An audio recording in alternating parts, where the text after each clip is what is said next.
Cari ragazzi, oggi è difficile condensare in pochi minuti tutte le riflessioni e i motivi per cui questa giornata è così importante per noi cittadini e come tale deve essere festeggiata con entusiasmo e solennità. Il 2 giugno si celebra l'anniversario della Festa della Repubblica, un anniversario che porta con sé il ricordo delle prime elezioni a suffragio universale maschile e per la prima volta femminile, in cui la maggioranza degli italiani ha scelto come forma di Stato la Repubblica.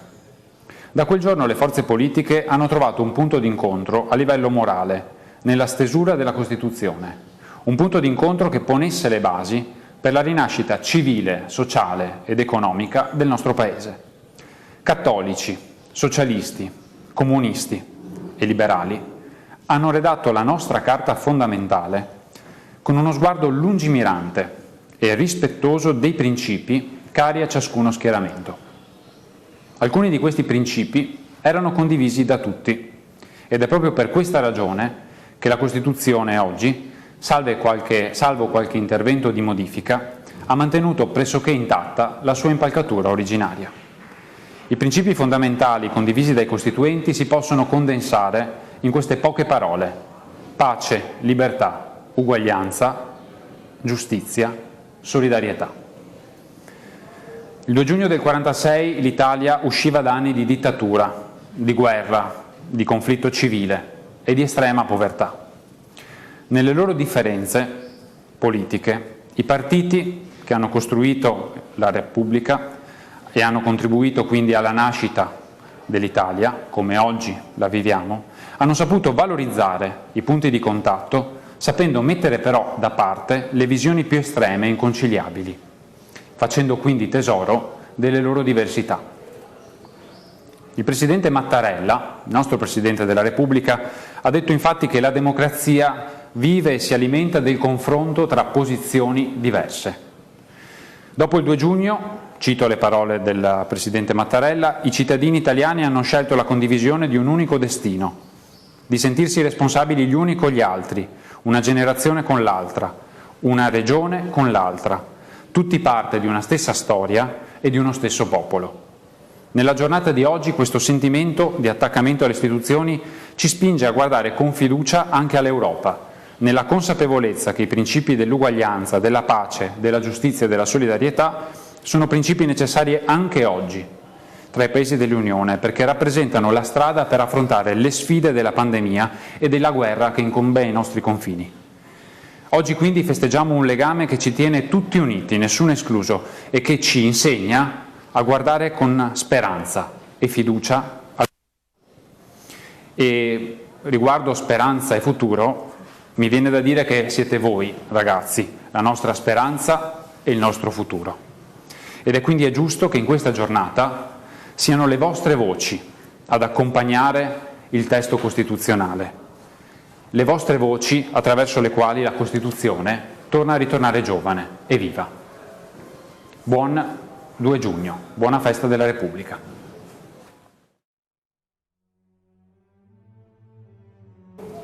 L'Italia è una repubblica democratica fondata sul lavoro. La sovranità appartiene al popolo che la esercita nei limiti e nelle forme della Costituzione.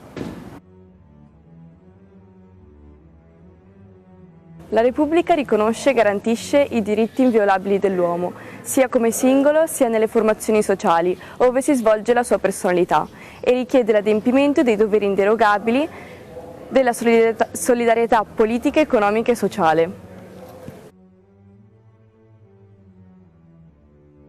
L'articolo 3 della Costituzione dice che tutti i cittadini hanno pari dignità e sono uguali davanti alla legge, e senza distinzioni di sesso, di razza, di religione, di opinioni politiche e di situazioni personali e sociali. È il compito della Repubblica rimuovere gli ostacoli di ordine economico e sociale che, limitando di fatto la libertà e l'uguaglianza dei cittadini, impediscono il pieno sviluppo della persona umana e l'effettiva partecipazione di tutti i lavoratori all'organizzazione economica, politica e sociale del Paese. La Repubblica riconosce a tutti i cittadini il diritto al lavoro e promuove le condizioni che rendono effettivo questo diritto. Ogni cittadino ha il dovere di svolgere, secondo le proprie possibilità e la propria scelta, un'attività o una funzione che concorra al progresso materiale o spirituale della società.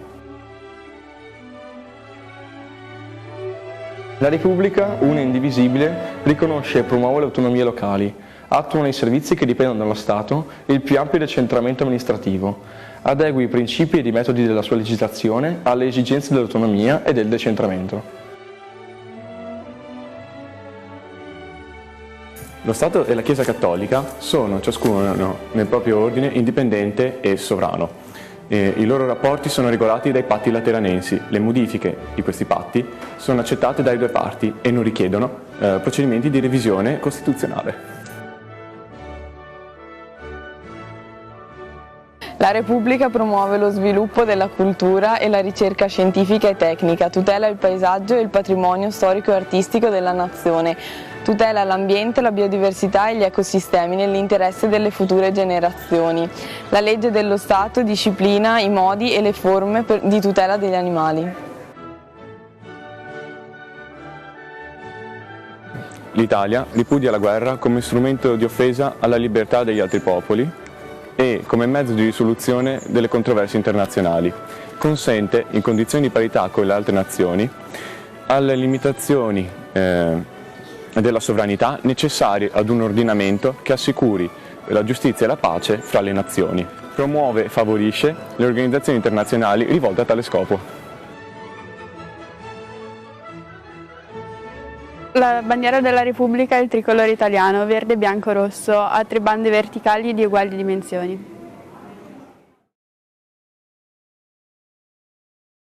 La Costituzione è stata e rimane la mia Bibbia civile, il testo su cui ho riflettuto in ogni momento difficile. Carlo Azeglio Ciampi, discorso 2006. La Costituzione non è una macchina che una volta messa in moto va avanti da sé. La Costituzione è un pezzo di carta, la lascia cadere e non si muove. Perché si muova bisogna ogni giorno rimetterci dentro il combustibile. Bisogna metterci dentro l'impegno, lo spirito, la volontà di mantenere queste promesse e la propria responsabilità. Pietro Calamandrei.